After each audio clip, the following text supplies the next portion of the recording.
Salut et merci d'être là.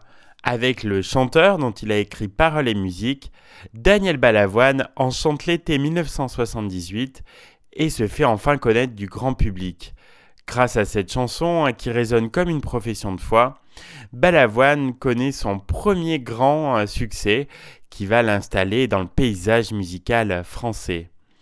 D'abord choriste de grand talent à la voix de cristal, Daniel Balavoine se fait remarquer par le directeur artistique des disques Barclay, Léo Missire, qui lui signe un contrat d'artiste en 1975.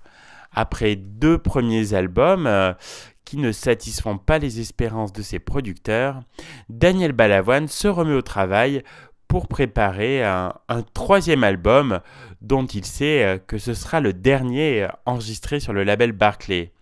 En effet, le grand Eddie Barclay en a assez d'investir sur cet artiste qui ne rapporte pas assez et dans lequel il croit de moins en moins.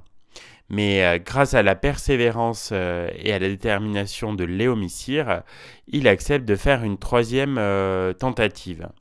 Au début de l'année 1978, Daniel Balavoine retourne donc en studio et enregistre de nouvelles chansons dans les conditions du direct avec tous les musiciens dans la cabine.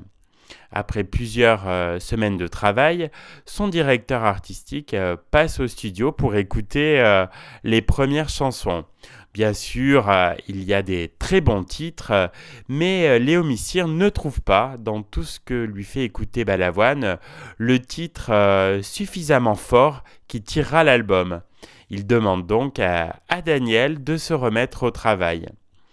Balavoine retrouve une mélodie qu'il avait composée et sur laquelle il avait enregistré un texte en yaourt, ne trouvant pas les paroles. Il la repasse en boucle dans le studio, conscient qu'elle n'est pas aboutie. Un de ses musiciens joue alors une petite harmonie sur son clavier qui est enregistrée par erreur. Ces quelques notes inspirent Daniel pour créer une nouvelle introduction à sa chanson, ce qui va lui donner toute sa force et son intensité. Il ne reste plus alors qu'à trouver des paroles tout aussi puissantes. Tandis que tous les musiciens s'en vont dîner, Daniel reste seul et se met à écrire un texte qui décrit de façon stupéfiante et lucide le métier de chanteur entre grandeur et décadence.